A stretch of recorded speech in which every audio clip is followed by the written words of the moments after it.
Merci beaucoup. Merci à vous tous qui êtes présents ici ce soir. Je me sens très honorée de l'invitation de vos pasteurs, et pasteur Linda et Daniel Poulain, que, avec mon mari, nous avons eu la chance de rencontrer. D'abord mon mari, Brazzaville, c'est ça, au Congo-Brazzaville. Et plus tard, nos relations se sont beaucoup aussi rapprochées à des moments, pas forcément des batailles, des combats qu'on a fait face. Et vos pasteurs ont été vraiment des personnes, pour vous donner une image, comme celui qui donne un verre d'eau à quelqu'un que ça fait 3 jours qu'il ne boit pas. Vraiment des personnes qui nous ont, comme des Barnabas, qui nous ont encouragés, qui nous ont vraiment remontés, qui nous ont relevés aussi. Et nous voulons le dire parce que vous ne les connaissez ne savez pas ces choses-là, et c'est toujours bien de témoigner de quels gens vous avez quelle chance d'avoir des personnes de cœur comme eux. Et je suis donc très heureuse d'être ici, pasteur. Merci beaucoup ce soir. Vous avez aussi les salutations de mon mari, le pasteur Freddy. Alors qu'il vous embrasse, il m'a dit tout à l'heure, j'aimerais tellement être avec toi là-bas, vraiment, mais bon, il fait nounou en ce moment. Nous avons 3 enfants, Justine qui a 12 ans, Léonore qui a 9 ans, presque 10, et puis un garçon qui s'appelle Gaspard qui a 8 ans. Et nous sommes installés en Floride, en fait, on vient d'Orlando, même si nous venons de la France, puisque la France n'est jamais partie de nos cœurs. C'est quand même depuis un certain temps qu'on est déjà aux États-Unis, et nous travaillons un peu partout dans là où le Seigneur nous amène. Notamment là, on va retourner en France bientôt. On est en train d'accompagner un couple dans le nord de la France. Ils sont en train de lever une œuvre à Fourmi. Et nous sommes aussi en train d'enseigner, de former des leaders qui viennent. C'est surtout des formations qui se font sur Paris. Et toujours dans l'objectif de l'évangélisation. C'est pour ça que j'aime cette église. Le pasteur, le frère Gabriel et son épouse qui m'ont cherché tout à l'heure, ils disaient, on vient chez le pasteur Poulain, l'évangélisation. C'est tout ce que j'ai vraiment retenu de tout ce qu'il disait. Et j'aime beaucoup ce cœur, ces tentes et ces camions qui sont dehors, parce que vous savez, le Seigneur nous a beaucoup donné. Nous avons beaucoup aussi à donner à notre tour. Ce n'est peut-être pas toujours parfait, ce n'est peut-être pas toujours parfaitement fait, comme on dit, mais il est vrai que le monde est assoiffé et le monde a besoin d'un sauveur et d'entendre ce témoignage. Alors, je crois, si je ne me trompe pas, c'est ma 2e fois au Canada. Mais c'est ma première fois à 28 degrés. La dernière fois, c'était un négatif. Quand j'étais venue, il faisait -20. C'était au mois de février. Et je n'arrive pas à croire, je suis même venue avec une doudoune, je n'arrive pas à croire qu'il fait pratiquement 30 degrés à Granby ou à Montréal. C'est vraiment incroyable. Alors, j'ai dit, Seigneur, merci, parce qu'à Orlando, en Floride, il fait très chaud en ce moment. Donc ça permet de s'acclimater tout en douceur. Donc c'est génial. Et j'aime beaucoup le Canada. Et quelque part, vous connaissez peut-être pas la petite histoire. Je viens d'Argentine en fait. Je suis née en Argentine. Et mon pasteur, qui est vraiment un homme de Dieu avec son épouse et qui ont une œuvre aussi vraiment depuis des années à Quilmes. C'est une ville du sud de Buenos Aires.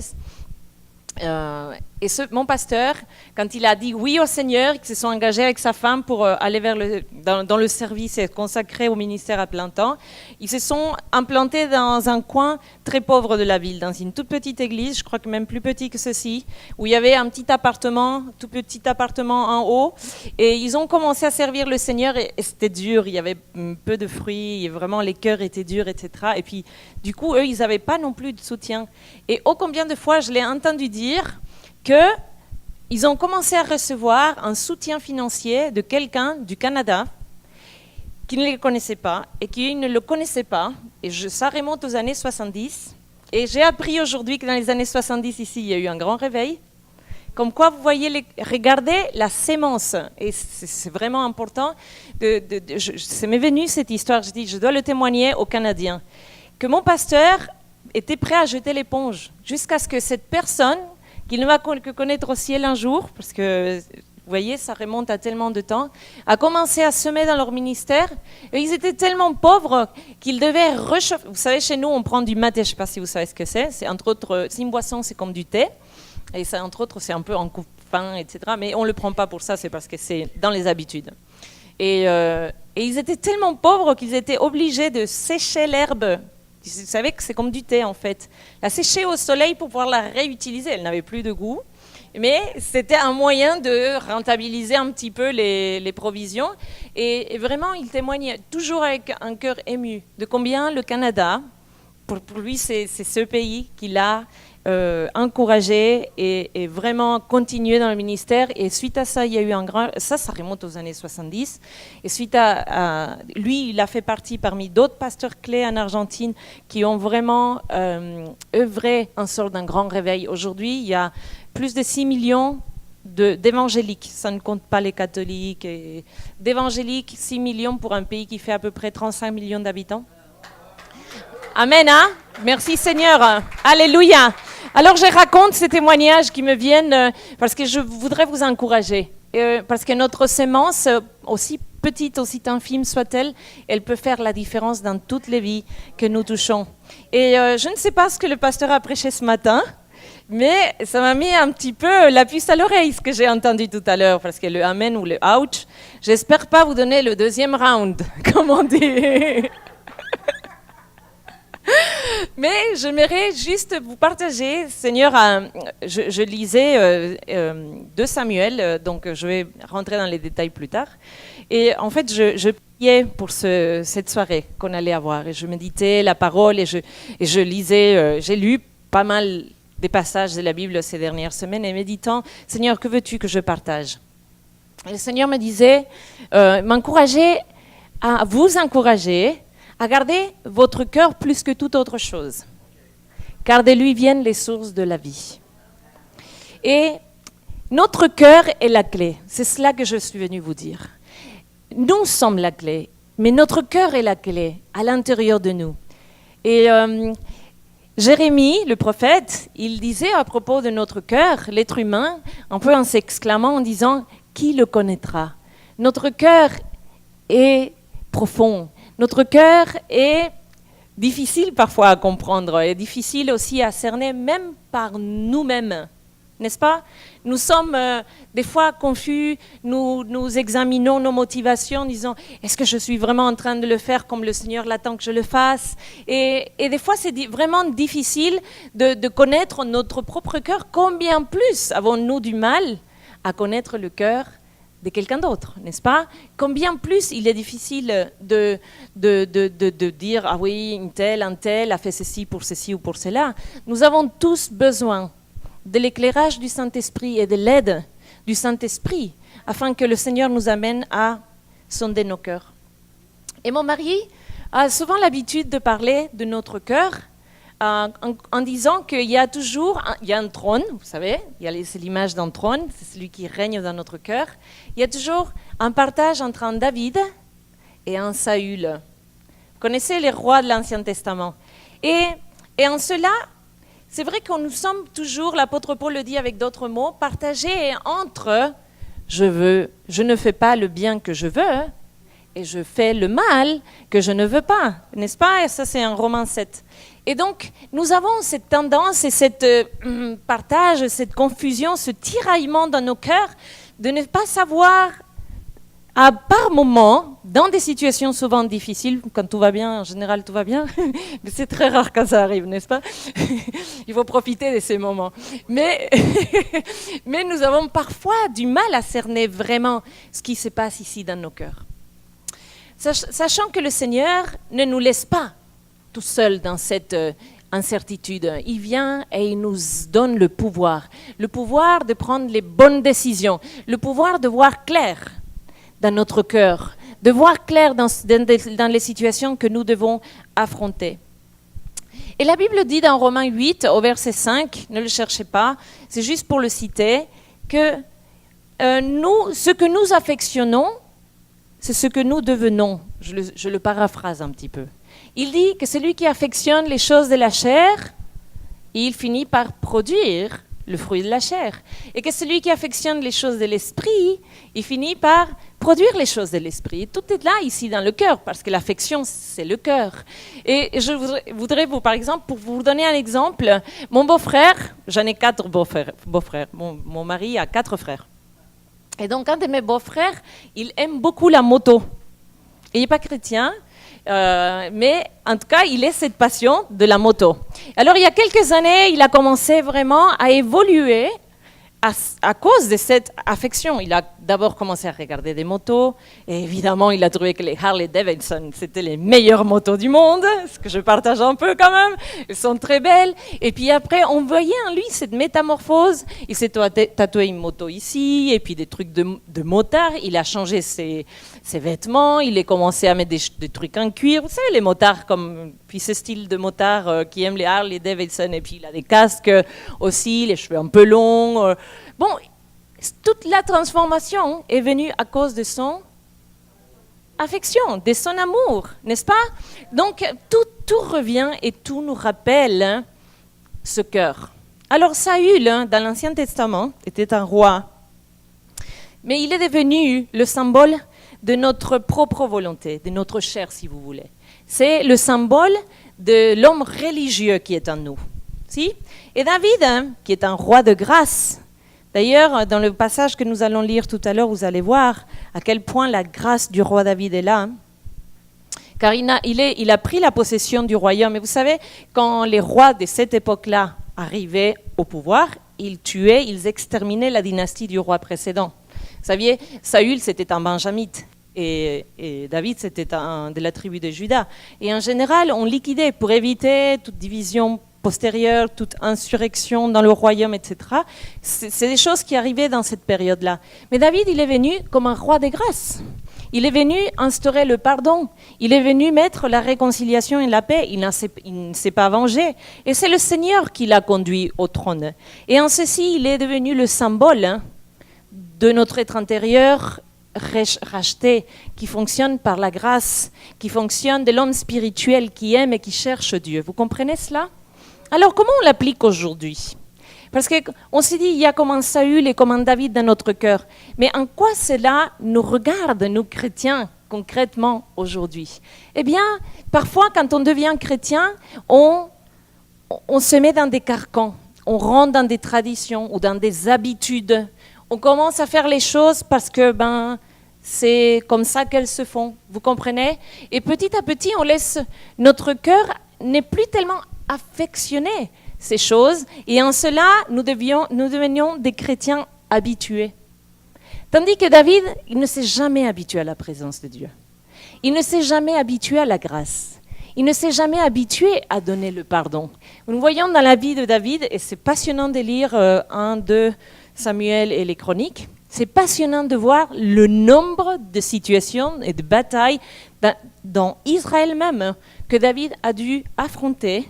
Certaines un peu, peut-être il y était pour quelque chose et d'autres pas tellement, mais nous voyons le nombre de combats qu'il a eu, et à chaque fois, c'est le David de la grâce qui gagne, qui est victorieux dans cette situation. Donc comme quoi cela nous encourage à toujours rechercher et progresser dans ce domaine. Amen. Allons lire, s'il vous plaît, ensemble 2 Samuel 21. Et je le lis dans la version de Genève, qui dit la colombe, mais vous pouvez le lire dans votre version, puis peut-être ça s'affiche ici, je ne sais pas si ça va s'afficher. Alors, c'est un passage un peu cru, et j'ai vraiment dû demander 3 fois au Seigneur, « Seigneur, veux-tu vraiment que je prêche de cela ?» Alors, Linda m'a donné une bonne nouvelle, c'est qu'on a le temps ce soir. Je vais essayer de ne pas exagérer, mais je veux vraiment me faire comprendre. Mais je pense que le Seigneur a quelque chose que lui seul veut révéler dans nos cœurs et dans mon cœur. Amen. D'ailleurs, j'ai beaucoup aimé ce chant invitant l'esprit de révélation à venir. Prions un instant avant de lire la parole. Seigneur, nous t'invitons encore une fois à venir. Que ton esprit de révélation, Seigneur, prenne maintenant le contrôle et vraiment de toutes nos paroles, Seigneur, de toutes nos pensées, de ce que nous laissons accueillir dans nos cœurs, Seigneur. Nous sommes venus ici pour approfondir dans ta parole. Nous sommes venus ici, Seigneur, avec des questions que nous voulons que tu répondes. Alors, Seigneur, nous ouvrons nos cœurs et nous te demandons, parle-nous, Seigneur, ce soir. Saint-Esprit, révèle. Saint-Esprit, œuvre dans nos cœurs, dans le précieux nom de Jésus. Amen. Alors, du temps de David, il y eut une famine qui dura 3 ans. David chercha la face de l'Éternel, et l'Éternel dit, « C'est à cause de Saül et de sa maison sanguinaire. C'est parce qu'il a fait périr les Gabaonites. » Le roi appela les Gabaonites pour leur en parler. Les Gabaonites n'étaient point d'entre les enfants d'Israël, mais c'était un reste des Amoréens. Les enfants d'Israël s'étaient liés envers eux par un serment, et néanmoins Saül avait voulu les frapper dans son zèle pour les enfants d'Israël et de Juda. David dit aux Gabaonites, « Que puis-je faire pour vous? Et avec quoi ferai-je expiation, afin que vous bénissiez l'héritage de l'Éternel ?» Les Gabaonites lui répondirent, je me suis perdue. Ce n'est pas pour nous une question d'argent et d'or avec Saül et avec sa maison, et ce n'est pas à nous qu'il appartient de faire mourir quelqu'un en Israël. Et le roi dit, « Que voulez-vous donc que je fasse pour vous ?» Ils répondirent au roi, puisque cet homme nous a consumés et qu'il avait le projet de nous détruire pour nous faire disparaître de tout le territoire d'Israël, qu'on nous livre cet homme d'entre ses fils, et nous les pendrons devant l'Éternel à Gibéa de Saül, l'élu de l'Éternel. Et le roi dit, je les livrerai. Le roi épargna Méphibosheth, fils de Jonathan, fils de Saül, à cause du serment qu'avaient fait entre eux devant l'Éternel, David et Jonathan, fils de Saül. Mais le roi prit les 2 fils de Ritzpa, fille d'Adja, qu'elle avait enfanté à Saül, Harmonie et Méphibosheth, donc il y en a 2 Méphibosheth ici, et les 5 fils que Mérab, fille de Saül, avait enfanté à Adriel de Méola, fils de Barsillai. Et il les livra entre les mains des Gabaonites qui les pendirent sur la montagne devant l'Éternel. Et tous les 7 périrent ensemble. Ils furent mis à mort dans les premiers jours de la moisson, au commencement de la moisson des orges.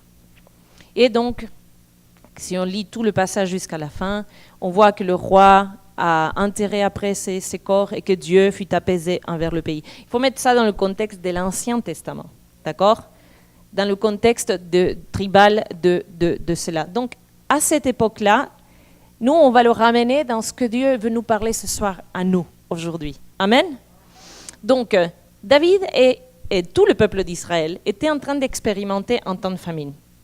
Qui dit famine dit sécheresse, puisque à l'époque, les peuples étaient des peuples de cultivateurs. Donc, quand il n'y avait pas d'orge ou quand il n'y avait pas de blé, c'est que le blé ne poussait pas à cause du manque d'eau. Mais ce n'était pas une année de sécheresse et de famine, ce n'est pas 2 années de sécheresse. Là, on est au bout de 3 années de sécheresse. Donc, on s'imagine quand même les doutes, les plaintes, les interrogations, les peurs, les inquiétudes du roi David, n'est-ce pas? Et tout ceci qui s'amoncelle dans son cœur, toute cette peut-être envie, en tout cas si c'était moi à sa place, je serais tentée de me rébeller, je serais tentée de comprendre qu'est-ce qui se passe, qu'est-ce que je fais au Seigneur, finalement, pour traverser ces situations. Mais David, qui est toujours pour moi un grand exemple, au lieu de se révéler et au lieu de s'inquiéter et de se débrouiller par lui-même, il s'est mis à chercher le Seigneur avec instance, dit une autre version. Pas dans celle-ci, dans une autre version, il est dit qu'il le cherche avec instance. Il le cherche et il le cherche par des temps de prière. Vous savez que David, c'est l'un des rares hommes de l'Ancien Testament qui prie et qui loue le Seigneur comme nous le faisons aujourd'hui dans le Nouveau Testament. Vous saviez ça? Donc, il le prie et il le cherche. Je l'imagine un peu comme nous prions, nous, quand nous sommes désespérés, quand nous sommes assoiffés, nous mettons à genoux et nous déversons nos pleurs et nous disons « Seigneur, parle-moi, que se passe-t-il ?» Et il persévère parce que ce n'était pas au bout d'1 an, ce n'est pas au bout de 2 ans, ce n'est pas au bout de 3 ans. C'est seulement au bout de 3 ans que la réponse arrive. Et Dieu, je me suis demandé, mais Seigneur, tu es drôle parce que David était dans sa recherche, d'accord? Et nous, on sait quelle est la raison. On l'a ici au verset 1. Mais David ne l'était pas. Je dis, Seigneur, tu n'es pas drôle. N'aurais pas tu pu envoyer le prophète Nathan ou le prophète Gad? Il y avait plusieurs prophètes, le souverain sacrificateur de l'époque, Sadoc. Tu n'aurais pas pu envoyer quelqu'un plus tôt pour dire à David, voici qu'est-ce qui se passe, voici qu'il y a un problème. Nous, vous n'êtes pas demandé déjà ça? Moi, c'est une des choses que je me suis dit, Seigneur, c'est pas drôle de le faire baver pendant 3 ans. Pardon. Hein? Je ne sais pas vous, mais moi je n'aime pas ça, n'est-ce pas? Quand on cherche et qu'on cherche et qu'on cherche et qu'on cherche et qu'on cherche et qu'on attend et qu'on attend et qu'on attend et qu'on attend, et voilà, n'est-ce pas? Et on est là, et Seigneur, et pourquoi? Et Seigneur, et pourquoi? Et le temps qui passe, et cette attente, et c'est difficile, mais le Seigneur a des moyens qui ne lui appartiennent qu'à lui tout seul pour parler à notre cœur. Nous ne pouvons pas contester en cela l'amour de Dieu pour David, l'amour de Dieu pour Israël, car il y a une partie de Dieu qui nous échappera toujours, que nous n'arriverons pas à avoir les réponses logiques, peut-être qu'un jour, dans le ciel. Mais ici, nous devons apprendre à vivre avec la souveraineté de ce roi, comme le pasteur Poulain présentait les offrandes. Un jour il te donne, un jour il t'enlève. Et pourquoi?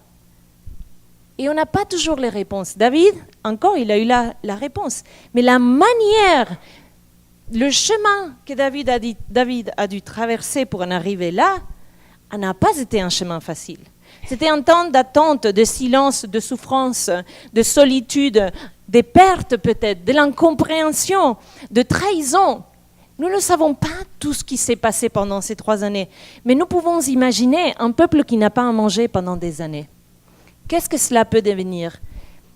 Et donc, nous pouvons conclure que le Seigneur a des moyens pour nous faire passer l'épreuve. C'est une méthode qu'il a appliquée avec David pour lui apprendre à avoir confiance dans les promesses de Dieu, que Dieu serait toujours fidèle, que l'amour de Dieu pour Israël ne changerait pas. C'était aussi un moyen pour lui d'exercer sa foi dans un autre domaine.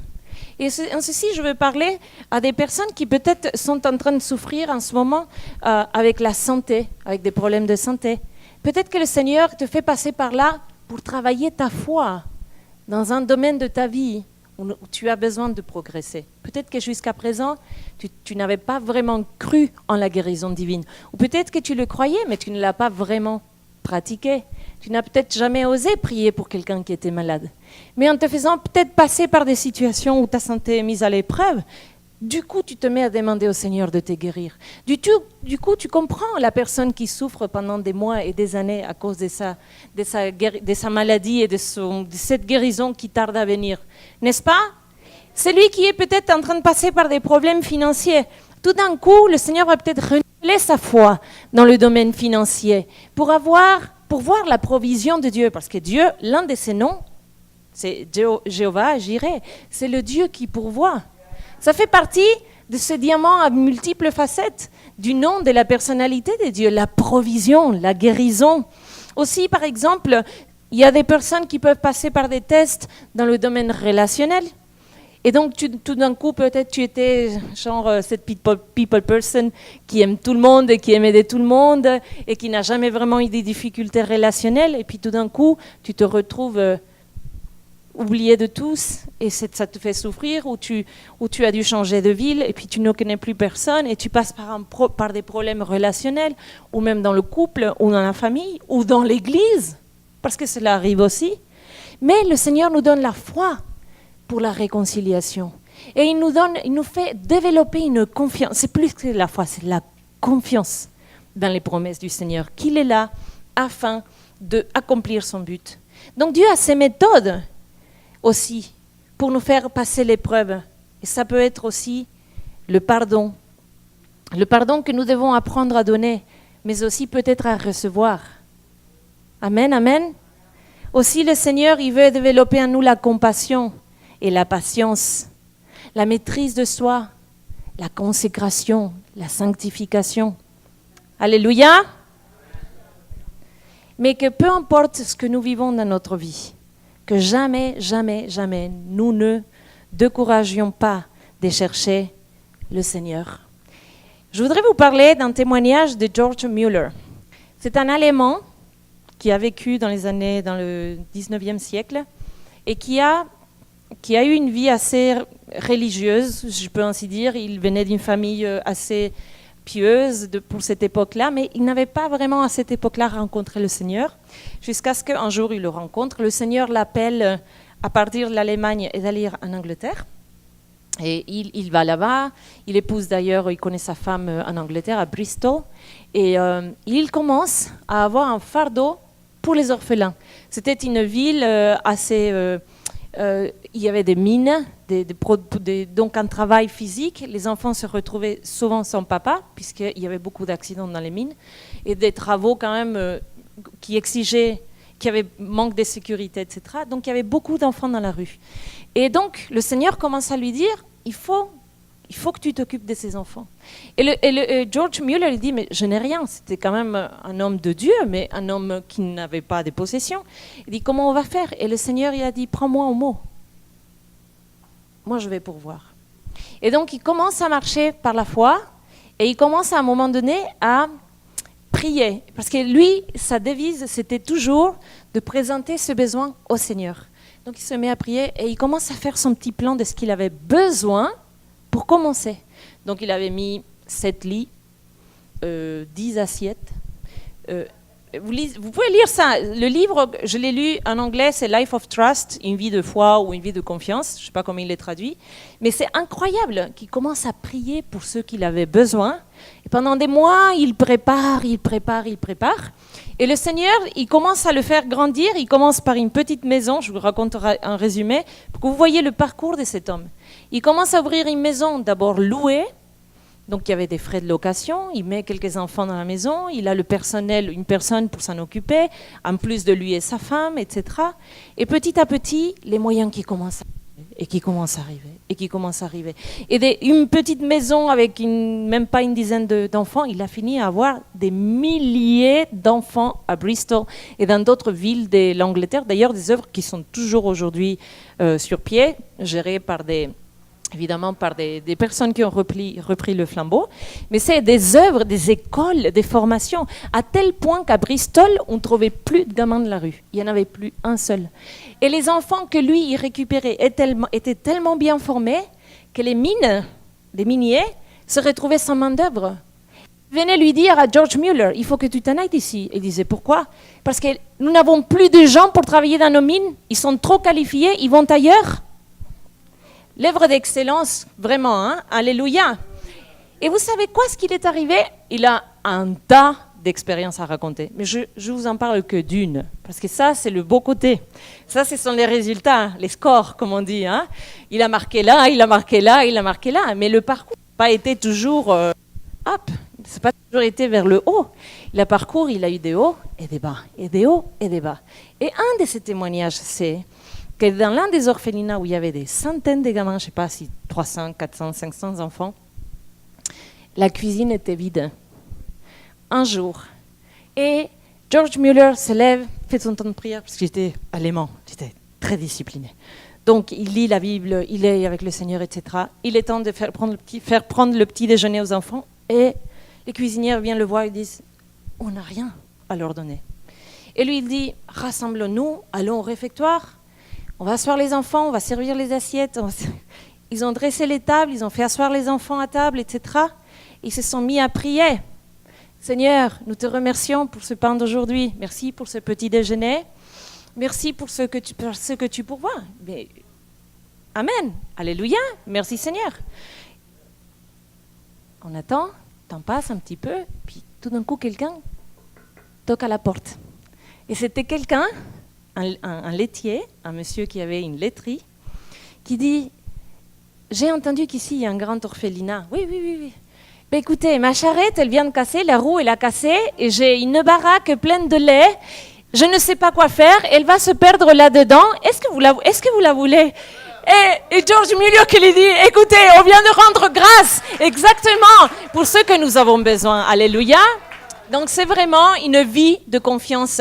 Et ça, c'est notre Dieu. Nous ne comprenons pas pourquoi le lait n'est pas arrivé avant. Pourquoi le lait n'est pas arrivé à l'heure? Pourquoi le Seigneur joue avec nos nerfs? Non, mais c'est vrai, c'est vrai. Je dis, Seigneur, avec mon mari, on se regarde souvent parce que moi, je stresse beaucoup. Lui, il est beaucoup plus, peut-être, I don't know. Il est, je sais pas, c'est un homme, disons-le comme ça. Et nous, les femmes, vous savez, vous avez 3 enfants, hein, vous avez compris, donc il n'y a pas besoin d'expliquer. Chérie, chérie, chérie. Et toujours, il me regarde, il me dit, tu connais, c'est le Dieu de la dernière minute. Il me répond comme ça et je ne peux rien dire parce que Dieu arrive tellement souvent, juste à la dernière minute. Alléluia, amen, gloire au Seigneur. Et au travers de tout cela, nous nous sommes encouragés à quoi? À prendre Dieu au mot et à le lui rappeler que la provision, elle vient de lui. Amen. Alors, nous avons besoin de révélation. Et ça, c'est un des mots que le Seigneur m'a donné à vous partager. Parce que c'est par révélation que David a trouvé le problème, la racine du problème qui était le sien à l'époque, la cause de ce problème. Et le Seigneur le lui, qu'est-ce que je dis? Le lui révèle. Le Seigneur le lui montre. Après avoir prié avec instance, le Seigneur vient et il lui a révélé, parce que je suis sûre que David a prié selon le cœur de Dieu. Si nous lisons Philippiens au chapitre 4, verset 6, la Bible nous dit « Il ne faut pas vous mettre en souci ». En tout cas, dans la version que j'ai lue, peut-être en colère d'un autre. Quand il dit « Vous priez, vous ne devez pas vous mettre en souci, mais présentez au Seigneur avec des supplications et toutes sortes de prières, mais en étant reconnaissant. » Alors là, vous avez le pactole, là, le cocktail Molotov de la prière dont on a besoin. Parce que souvent, on prie fâché. Souvent, on prie pas content. Souvent, on prie... Bon, il y a un temps pour tout. Hein. Les émotions, il faut qu'elles sortent. Donc, je ne suis pas contre. Si vous avez envie d'aller prier fâché, priez fâché. C'est toujours de la prière. Amen. Et ce que je veux dire, on ne peut pas demeurer dans cet état. C'est pas normal. On ne peut pas entrer dans la prière fâchée et sortir fâché. Sinon, ça n'a servi à rien. D'accord? Autant aller, je ne sais pas, taper dans un punching ball et se défouler, n'est-ce pas? Donc, quoi? Il faut le lui faire savoir, exactement. Mais à un moment donné, une fois qu'on a exprimé toute notre peut-être colère ou notre incompréhension ou notre peur, le Seigneur, il dit, faites des supplications et soyez reconnaissants. Et si quelque chose manque là, dans cette formule de prière, il se peut que le Seigneur nous laisse dans le bain un tout petit peu plus longtemps. Qui c'est qui a déjà vécu ça? Allez, je ne suis pas la seule quand même. Non, n'est-ce pas? On l'a déjà vécu. Mais dès que nous avons dans notre cœur appris à être reconnaissants, peu importe les circonstances, le Seigneur, il commence à nous révéler les choses de son cœur. Alléluia. Mais dès qu'on ne le cherche plus, dès qu'on se fâche avec le Seigneur, dès qu'on ferme la porte à clé de la chambre de prière, dès qu'on a envie de prendre le taureau par la corne, dès qu'on a envie de vouloir faire les choses à notre manière parce que Dieu il ne comprend rien de ce que je vis en ce moment, qu'est-ce qui nous arrive? La sécheresse. Qu'est-ce qui nous arrive? Les conséquences de la famine. Alléluia. Et le Seigneur lui répond dans cette révélation, c'est à cause de Saül et de sa maison sanguinaire. C'est le Seigneur qui dit ces termes-là. La maison de Saül était sanguinaire. Saül, évidemment, était déjà mort depuis longtemps, sinon David n'aurait pas pu être roi. Mais les répercussions de quelque chose qu'il avait fait pendant qu'il était roi avaient encore des conséquences. Pratiquement une génération après. David avait hérité de ce problème, alors qu'il n'y était pour rien. David n'y était pour rien. Mais le Seigneur, lui, il demandait des comptes encore. Il disait, hey, là, il y a des racines. Là, il y a quelque chose qui me tracasse, dont je ne suis pas content. Et, évidemment, nous sommes dans ce genre de situation. Et ceci, je voudrais faire une parenthèse à ce moment-là, parce que nous tous vivons des situations difficiles, mais l'origine de nos situations difficiles ne sont pas toutes les mêmes. Et ô combien dans nos mondes dans notre milieu chrétien, nous avons tendance à, par exemple, tout de suite pointer du doigt quelqu'un qui passe par des difficultés, ce qui n'est pas le cas de cette église, je le sais très bien. Mais quand quelqu'un passe par des difficultés, on dit, il ou elle a dû faire quelque chose de mal. Il n'y a pas de fumée sans feu. Je suis certain ou certaine que si un tel, il est en train de vivre telle situation, c'est que Dieu le punit. Attendez. Et j'étais la seule à avoir entendu ça? Non, right? Vous avez aussi entendu ça dans votre vie? Est-ce que vous ne l'avez pas entendu? Ah ouais, si le pasteur est malade, c'est de sa faute, il a dû avoir un péché caché. Si la femme du pasteur... Écoutez, nous, une des choses dont on nous a accusés dans notre ministère, complètement délirant, c'était à un moment donné, on a eu la fille de quelqu'un d'un couple de notre église qui avait perdu un enfant, et les gens se sont révélés à ce moment-là, je sais pas, elle a perdu un enfant, une grossesse en fait, c'était une fausse couche. La fille, elle fait une fausse couche, évidemment, la nouvelle, etc., vraiment douloureux et dramatique, mais les responsables, c'était nous les pasteurs. Pour elle, pour cette femme, commencer à parler, à me dire, à nous rendre responsables de quelque chose. Jamais. Je veux dire, on ne fait que bénir, nous, les paroissiens. Donc vous voyez jusqu'où, des fois, l'amertume, la douleur peut amener de l'inconséquence et de la méchanceté comme ça, et de s'accuser. Évidemment, nous, on avait beaucoup souffert. À l'époque, en plus, je venais d'accoucher de notre deuxième enfant, donc ça m'avait doublement percuté, puisque j'avais eu cette grâce aussi de donner vie. Et c'est douloureux de devoir passer par des situations pareilles. Et donc, nous devons distinguer l'origine de nos situations. Et comme je disais au début du message, déjà, il n'est même pas facile de savoir quelle est l'origine des situations propres que nous vivons. Comment pouvons-nous oser pointer du doigt des causes de la situation de quelqu'un d'autre? On peut conjecturer tout ce que vous voulez. On peut commencer à créer des hypothèses. Oui, il a dû voler, il a arrêté de donner sa dîme, il a piqué dans la caisse, il a trompé sa femme. Vous pouvez conjecturer tout ce que vous voulez, mais la cause, elle est bien souvent même inconnue de nous-mêmes, dans nos propres situations. N'est-ce pas?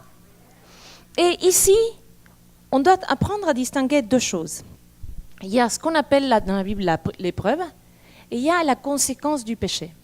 Donc, il y a des choses qui sont nettes, claires et précises, pour ne pas vous laisser dans la confusion comme ça. Quand une personne pratique le péché, va souffrir. Elle va avoir des conséquences dans sa vie. Une personne qui se met à regarder de la pornographie de manière volontaire et pratiquée, à un moment donné, elle va récolter les conséquences de ce vice dans sa vie. Ou même de l'alcool, le manque d'équilibre, etc., de boire de trop, de s'adonner à une pratique, n'importe laquelle, mentir, tromper, que sais-je. À la longue, il va y avoir des conséquences. Là, on ne peut pas dire « Oh, quelle épreuve que tu vis !» Vous comprenez? Ça, ce n'est pas une épreuve. C'est la conséquence d'une habitude. Mais l'épreuve n'a pas, bien souvent, c'est le cas en tout cas dans ce passage-là, l'épreuve de David n'avait pas comme origine un péché. David a vécu des situations dans sa vie qu'il a payé les conséquences de ses péchés. Et je n'ai pas besoin de l'expliquer ici, mais avec Bathsheba et Uriah, etc., il a payé et le Seigneur lui a fait passer par des circonstances pour qu'il comprenne l'étendue de son erreur. Vous comprenez ça? Mais parfois, nous passons par des situations en disant, mais Seigneur, et il y a des fois les péchés des autres, les conséquences de la désobéissance des autres nous retombent à nous dessus. Vous comprenez ça?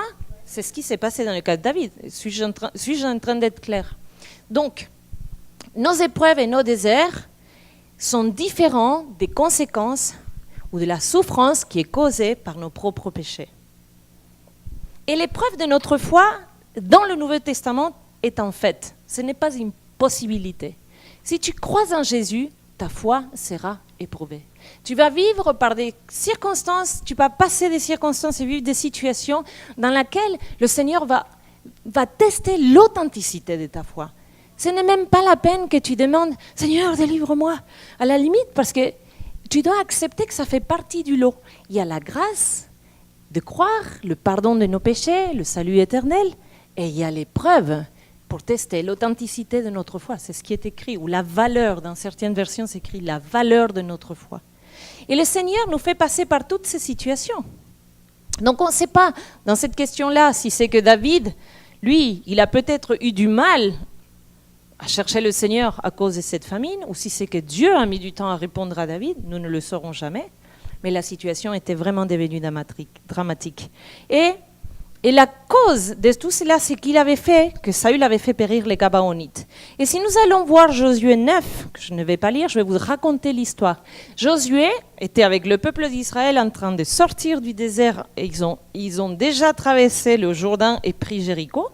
Et ils arrivent à un stade, évidemment Jéricho a fait trembler toute la région, puisque les murs qui s'écroulent droit vers le bas, c'est carrément que la terre s'est ouverte et engloutit la ville. Juste pour vous donner un petit peu le tableau, tout le monde s'est mis à friper. Ils se sont dit, il y a un grand Dieu avec les Israéliens. Les Gabaonites étaient des Cananéens.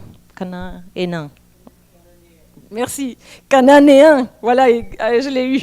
Et Canaan, c'était cette terre promise par Dieu. Et il fallait que Israël extermine les Cananéens. Je ne sais pas ce que j'ai ce soir, pardonnez-moi.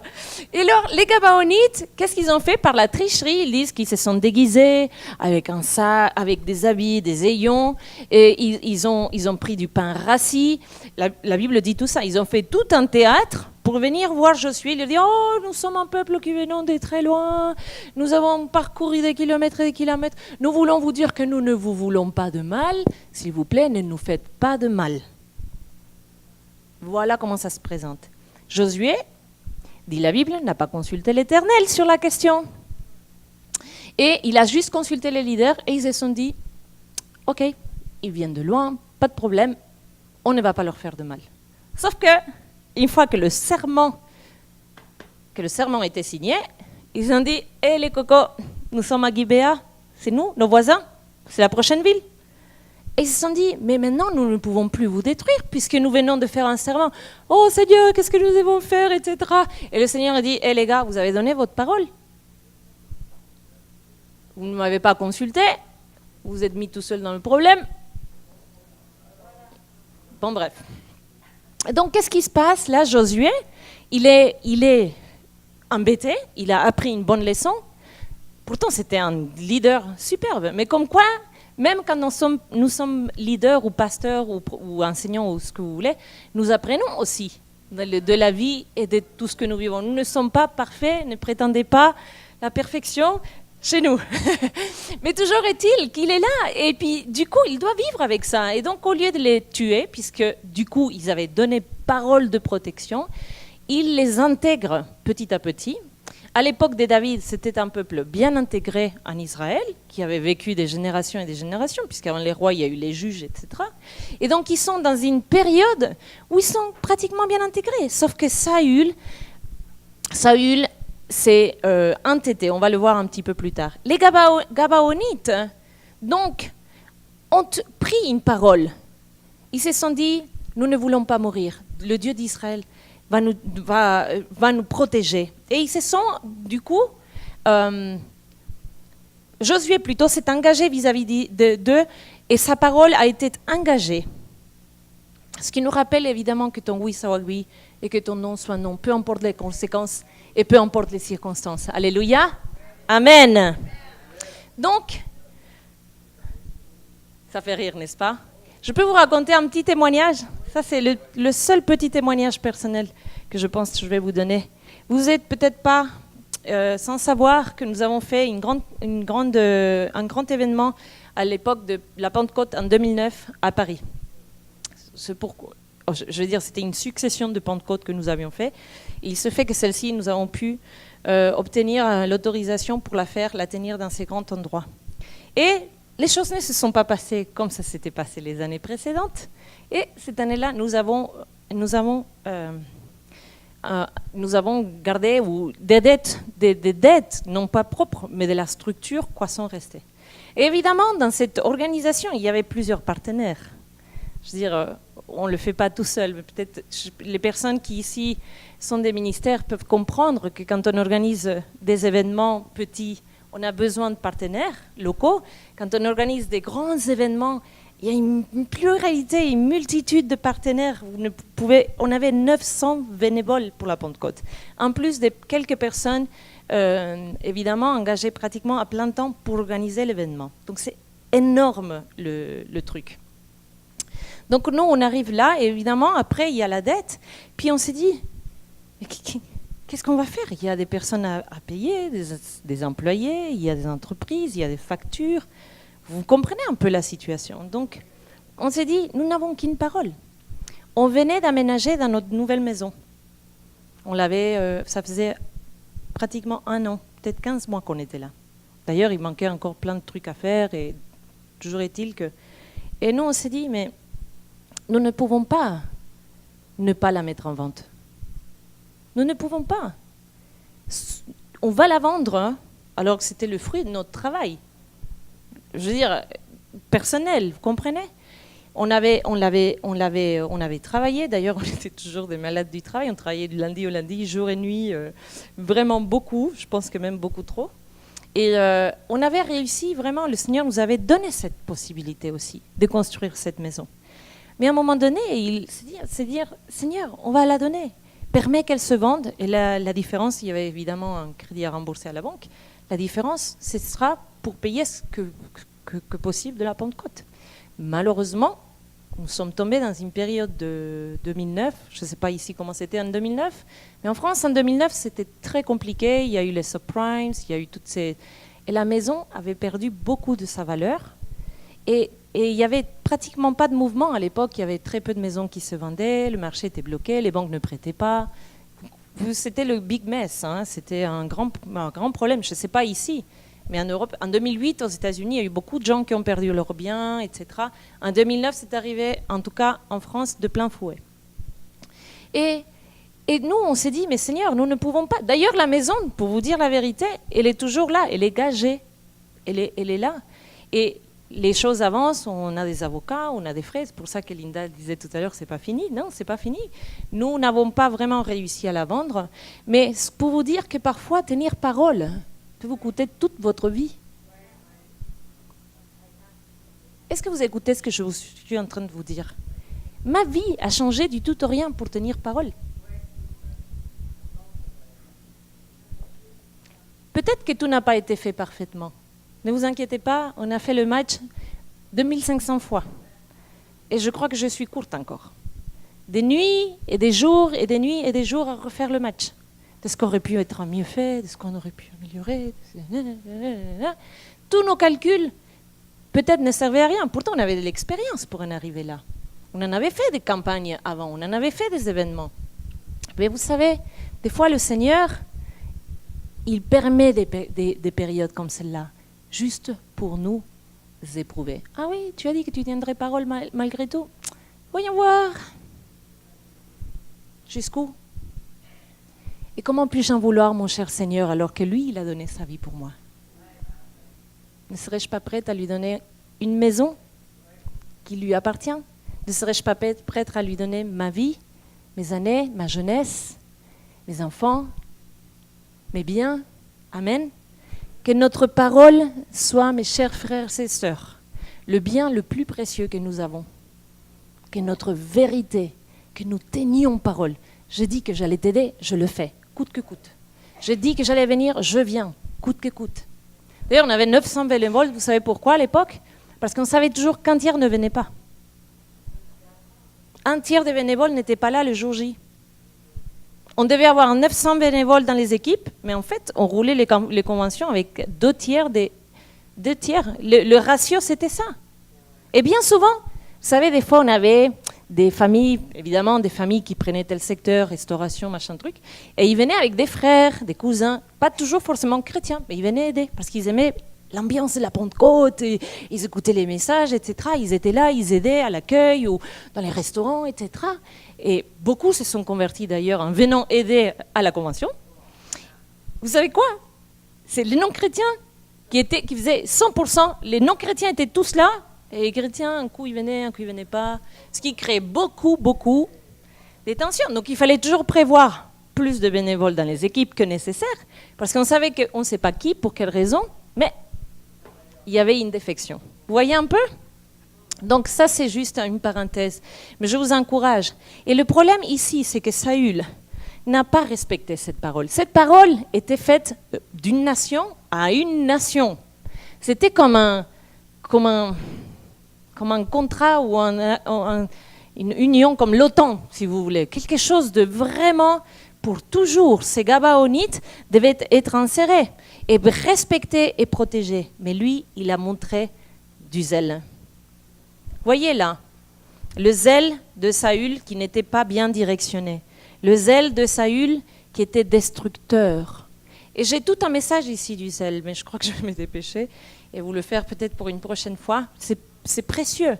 Le zèle, la Bible nous encourage à avoir du zèle. D'ailleurs, en Éphésiens 6, nous avons « Mettez pour chaussure à vos pieds le zèle de l'évangile de paix », n'est-ce pas ?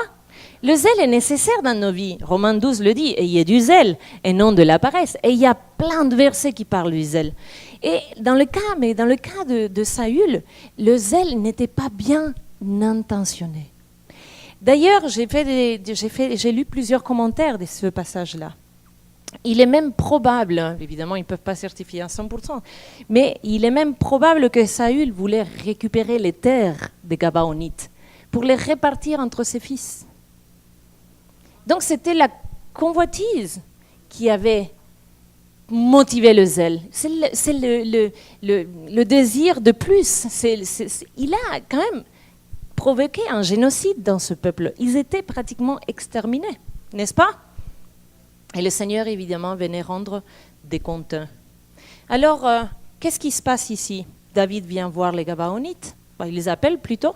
Il leur dit, voilà la révélation. Que voulez-vous que je fasse pour vous ? Et les Gabaonites disent, nous ne voulons pas œil pour œil et dent pour dent. Ce qui aurait été la loi du talion à l'époque.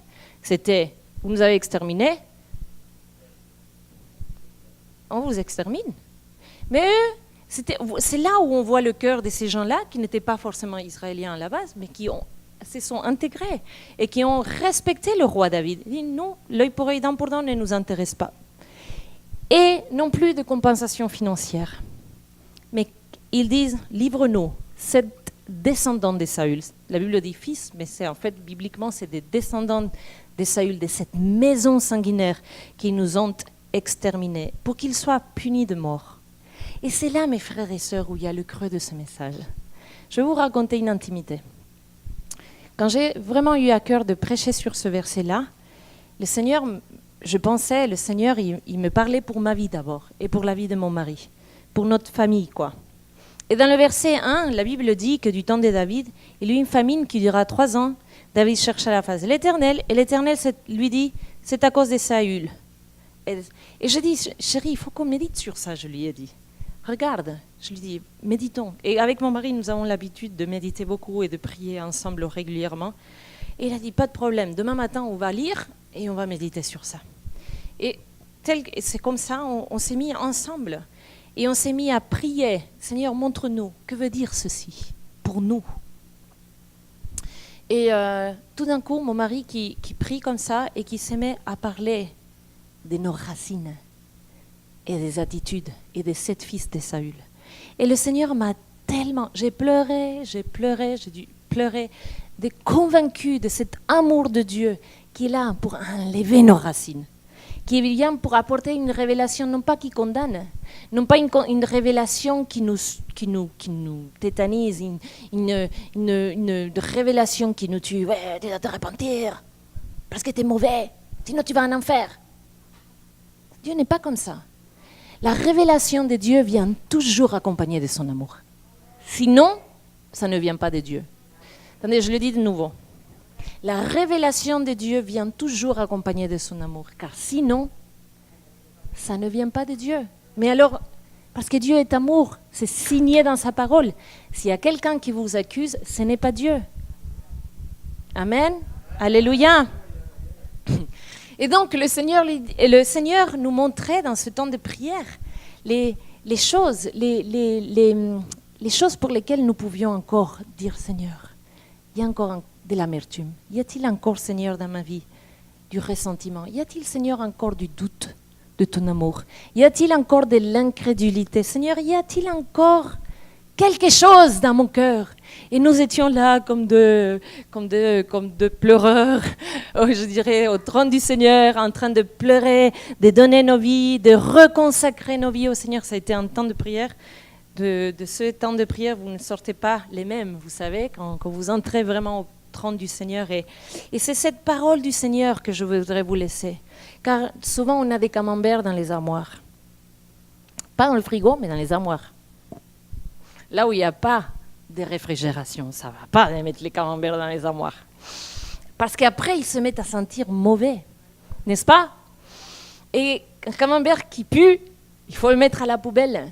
Il faut aller à la recherche, il faut creuser, ouvrir les tiroirs, pousser les habits et sortir les camemberts de nos armoires. Il faut fermer ces applications, pour prendre une autre image, dans l'iPad. Vous savez, quand on laisse les applications ouvertes, elles pompent quoi? Là? La batterie. Les applications ouvertes pompent la batterie de l'iPad, c'est-à-dire la vie de l'iPad. Si vous ne fermez pas vos applications ouvertes dans vos vies, vous les laissez là, en train de consommer votre énergie, en train de consommer vos pensées, en train de consommer vos projets, en train de consommer, de vous pomper. Et à chaque fois que vous avez une minute de livre, vous ressassez, vous ressassez, vous ressassez. Le Seigneur veut nous libérer de ça. Il veut que nous rendions, que nous livrions au Seigneur les 7 fils de Saül. Et ce chiffre 7 dans la Bible n'est pas anodin. Le chiffre 7, c'est le chiffre qui parle de la perfection, mais pas de la perfection dans le sens sans défaut. C'est le chiffre parfait dans le sens du complet. Ça veut dire que pour Dieu, les 7 fils de Saül, c'était un tout. Vous voyez, quand nous venons à Dieu avec honnêteté dans nos vies, avec franchise, quand nous venons pour régler avec le Seigneur que notre cœur ne sente pas le camembert. Amen, parce que le Seigneur, il ne sent pas le camembert, lui. Il sent le lys de Saron et la rose et tout cela.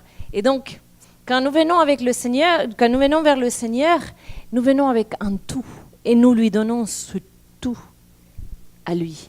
C'est pour ça que le chiffre 7 ici est important. Et nous pouvons aller dans le détail qui dit que les Gabaonites, ils disent, nous les pendrons devant l'Éternel à Gibéa de Saül. Ils ne les ont pas pendus ailleurs, ils les ont pendus là même où le problème a commencé. Ils les ont là où Saül avait essayé de les exterminer. Gabaonites, ils ont été courageux, comme un symbole. Évidemment, ce sont des pratiques d'une autre époque, n'est-ce pas? Mais vous me comprenez ce que je vous dis aujourd'hui. Nous venons devant le Seigneur, là au pied même de là où notre problème a commencé. Et nous sommes courageux et nous les pendons, notre amertume, notre incrédulité, notre peur, notre insécurité, nous venons la pendre devant l'Éternel à Gibéa de Saül. Alléluia! Amen! Vous êtes avec moi? Vous comprenez? Alléluia! Wouh! Alors nous venons là devant le Seigneur. Quelqu'un a dit que confesser des choses au Seigneur, ça peut être des péchés, mais ça peut être aussi des sentiments, des émotions négatives, ça peut être un tas de choses, même des secrets. Tout ce que nous disons au Seigneur, c'est la confession. Et quelqu'un a expliqué ça, et ça, je l'ai toujours retenu parce que moi ça m'avait beaucoup parlé. Quand nous venons au Seigneur confesser, ce n'est pas comme avec un prêtre ou avec même un pasteur quand nous disons, nous lui apprenons quelque chose. Dieu, il le sait déjà. Nous ne sommes que en train de dire, oui Seigneur, tu vois ce que tu sais et ce que tu vois, je le vois aussi maintenant. Et je me mets en accord avec toi.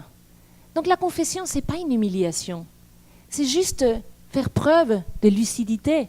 C'est faire preuve que ça tombe de mur, de l'arbre. C'est évident qu'il est là. Le Seigneur le sait déjà. Tu ne vas rien lui apprendre si tu es addict à la pornographie. Il le sait déjà. Alors il ne t'accuse pas. Puisque s'il avait envie de te détruire, tu serais déjà plus de ce monde. N'est-ce pas? Est-ce que Dieu a envie de nous détruire? Non, mes frères et sœurs. Dieu, il a envie de nous transformer, de nous faire affectionner les choses de l'esprit, afin que nous devenions comme lui, il est. Et donc, on ne connaît pas l'identité de ces 7 hommes. Mais on sait qu'un d'eux, c'était Harmonie. Et son nom veut dire qu'il appartient au palais, mais au palais de Saül. N'est-ce pas? Il appartenait à ce roi sanguinaire orgueilleux. Méphibosheth, c'est fini la honte, c'est ce qu'il veut dire. Et moi, je pense qu'il y a beaucoup de personnes ici qui leur honte doit être finie ce soir, et enlevée et pardonnée, et que tu ne t'en veuilles plus. Les autres enfants, ce sont des petits-enfants d'Ésaü. Les autres hommes, c'est des petits-enfants d'Ésaü. Il faut savoir que ces hommes-là, s'ils étaient adultes, au moment c'est-à-dire plus de 20 ans, à l'époque où Saül a commis ce génocide, ils ont très probablement participé de ce génocide-là. Vous comprenez ça? Donc ce n'étaient pas des pauvres innocents non plus. Vous comprenez ce que je veux dire? Donc ces hommes-là sont pris, et ils disent ici c'est les enfants de Mérab et d'Adriel, mais d'autres versions disent que c'est les enfants de Michal et d'Adriel. Je me suis dit, mais c'est quoi ce problème ici? C'est Mérab ou Michal la mère? Alors les commentateurs disent que Michal très probablement les a élevés. Parce qu'il y a vraiment des versions qui parlent de Michal et d'autres qui parlent de Mérab. Et vous savez qui est Michal dans la Bible? C'était l'une des épouses de David. C'était la fille cadette de Saül. Et Michal est dans la Bible le symbole de la femme religieuse par excellence. Aigrie. Au début, elle aimait David. Mais après, elle s'est rangée du côté de son père. Il y a eu vraiment une transformation dans la vie de cette femme Michal. Et son prénom veut dire le petit ruisseau. En contradiction avec le grand fleuve de Dieu, de la grâce et de la bonté, n'est-ce pas? Alléluia. Donc si vous lisez 2 Samuel 6, et ça je vous le laisse, vous le lirez, nous pouvons penser que Michal a peut-être engendré chez ces hommes l'amertume. Elle était stérile. Les enfants, c'était les enfants de Mérab, parce que c'est Mérab qui a épousé Adriel dans la Bible. Michal avait peut-être engendré en eux l'hypocrisie et la religiosité, c'est-à-dire la superficialité, la suffisance, être propre juste, le reproche, la recrimination, le rejet, l'ingratitude, la tristesse. Et donc, nous sommes là et le Seigneur nous appelle. Et nous allons conclure avec cela. Regardez la grâce. David est un symbole du Christ dans l'Ancien Testament. En Christologie, David est un prototype, non on ne dit pas, si, prototype du Christ. C'est vraiment cette image du Christ dans l'Ancien Testament. La Bible dit que David épargna Méphibosheth, le fils de Jonathan, fils de Saül, à cause du serment qu'avait fait entre eux devant l'Éternel. Ce Méphibosheth n'est pas mort. Et nous, toi et moi, nous avons une alliance avec quelqu'un de supérieur que David. Nous avons fait une alliance avec Jésus-Christ de Nazareth. Et sa parole ne changera pas. Lui, il tiendra parole. Même quand je ne tiens pas parole, même quand tu ne tiens pas parole, même quand nous ne tenons pas parole, sa parole ne change pas. S'il a dit qu'il pourvoira, il le fera. S'il a dit qu'il viendra, il sera là. S'il t'a dit qu'il te soutiendra, il sera ton soutien. Alléluia! Et donc, le Seigneur, il nous dit et il nous rappelle la grâce et la rédemption dans ce passage. Que ceux qui se sont alliés à Jésus, à David, que la maison qui a fait une alliance, parce que Jonathan, c'est le seul des fils de Saül qui a fait une alliance avec David. 3 alliances, 3 pactes que vous pouvez étudier aussi dans ces magnifiques chapitres de l'Ancien Testament. Jonathan a fait 3 pactes avec David. Et le dernier est le plus profond, le 3e pacte. C'est celui où Jonathan, il dit, je serai comme ton ombre, je serai ton égal, non pas égal en ta photocopie, ça veut dire. Je serai ton image, je veux devenir comme toi. C'est toi que je vais imiter. et sa descendance a été préservée. Alléluia. Je voudrais inviter le frère qui est à la sono de bien vouloir mettre le CD. Il m'a dit qu'il y avait un CD. Et je voudrais qu'on puisse tous fermer les yeux et que nous puissions conclure ce temps. En prière, avec instance, tel que le Seigneur l'aime. Le Seigneur est grand et plein d'amour, car Dieu a tant aimé le monde qu'il a donné son Fils unique pour que quiconque croit en lui ne périsse point, mais qu'il ait la vie éternelle. Et je voudrais avant tout inviter les personnes, je ne sais pas, je ne vous connais pas, je ne sais pas ici de nom, mis à part Linda et Daniel, je ne connais pas l'Église. Peut-être il y a des personnes ici qui ne connaissent pas encore le Seigneur et qui n'ont jamais eu cette chance de rencontrer le Dieu d'amour qu'il est, le Dieu qui restaure, qui rachète le temps, le Dieu qui vient et qui nous fait grâce, qui nous soutient dans les épreuves, qui nous soutient dans les difficultés, qui pardonne nos péchés. Car le salaire du péché est la mort, mais le don de Dieu est la vie éternelle en Jésus-Christ. Et Seigneur, nous voulons te remercier pour cette nouvelle naissance dans nos vies. Si tu es là pour la première fois, ou peut-être pas, si tu n'as jamais vraiment donné ta vie au Seigneur Jésus et tu voudrais le faire pendant que toute l'Église garde les yeux fermés, comme ça il n'y a pas de honte ou de gêne vis-à-vis de cela. Si tu juste lève un petit peu ta main pour faire signe que nous puissions juste prier pour toi, de dire il y a une personne ici ou il y en a deux. Si tu pouvais juste lever un peu la main sur ton épaule, que je puisse le voir. Nous voulons t'accueillir dans la présence du Seigneur. Nous voulons t'accueillir dans l'amour de sa présence.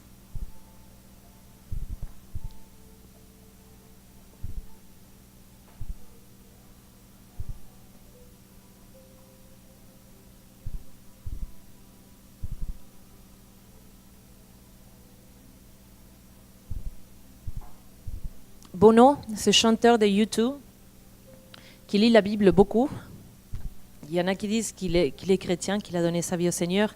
Il a dit quelque chose il n'y a pas longtemps dans une interview. Il a dit « Nous n'avons pas l'obligation de plaire à Dieu d'une autre manière que d'être brutalement honnête. » Et j'ai tellement aimé cette parole. La seule chose que Dieu attend de nous, c'est notre honnêteté, c'est notre pure honnêteté avec lui. Je vais t'encourager à marcher avec le Seigneur plus loin, aller plus loin dans l'honnêteté, à aller plus loin dans ton engagement. Je pense qu'ici, il y a une personne que le Seigneur l'a appelée à le servir au ministère et à se former pour cela. Et cette personne a des peurs et des inquiétudes. Est-ce qu'il y a quelqu'un comme ça ici qui a reçu cet appel? Tu veux bien, s'il te plaît, t'avancer? Nous allons prier pour toi.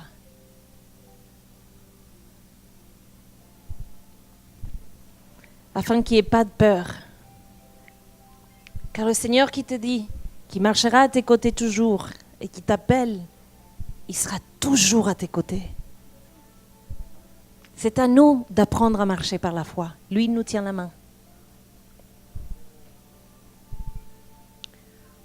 Seigneur, je voudrais bénir ma sœur ce soir et te remercier pour sa vie. Seigneur, je te remercie pour cet appel à te servir et à se former en vue du service.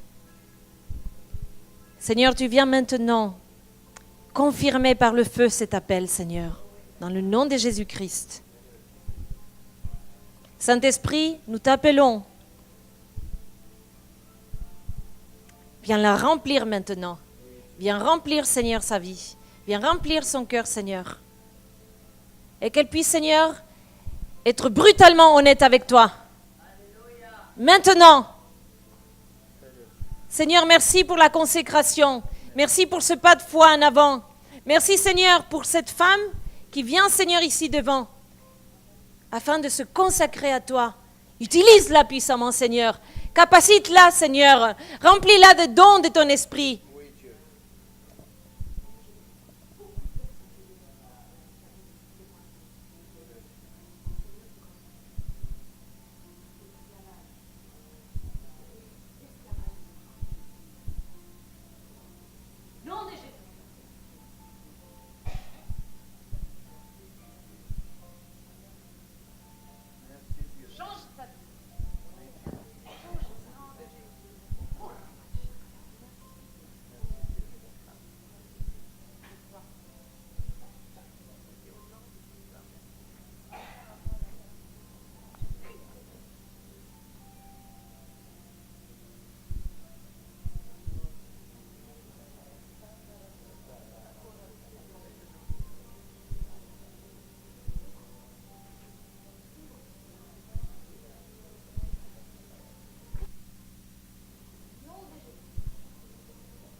On est en prière. On est en prière. Nous cherchons le Seigneur. Nous cherchons le Seigneur. Seigneur, je te prie maintenant que tu révèles à chacun d'entre nous ici ces racines dans notre cœur. Ces racines dans nos cœurs, Seigneur. Au nom de Jésus-Christ maintenant. Au nom de Jésus-Christ maintenant. Oh, la Bible dit que si nous confessons, peu importe la situation, peu importe comment ça s'appelle, nos secrets, nos angoisses, ce qui ne plaît pas au Seigneur, le Seigneur, il est là pour nous pardonner et pour nous nettoyer. J'appelle maintenant les chrétiens de cette église à se lever pour un nouvel héritage de grâce. J'appelle à nous donner, à nous laisser motiver par le zèle de l'évangile, pour des bonnes œuvres, que nous puissions entrer dans une nouvelle dimension. Dans les bonnes œuvres, le zèle et non pas de la paresse, que nous soyons des celles et ceux qui travaillons, qui œuvrons, qui changeons les choses, qui changeons les situations, Seigneur. Alors si tu te sens appelé à être des celles et ceux qui sont des personnes qui font partie du royaume de la grâce, si tu es des celles et ceux qui sont appelés à avoir du zèle pour Dieu, avoir du zèle avec les bonnes intentions et les bonnes motivations, alors je t'invite à passer devant. Nous allons prier pour vous et nous allons vous bénir. Mais venez aussi dans une attitude d'être brutalement honnête avec le Seigneur et transparent.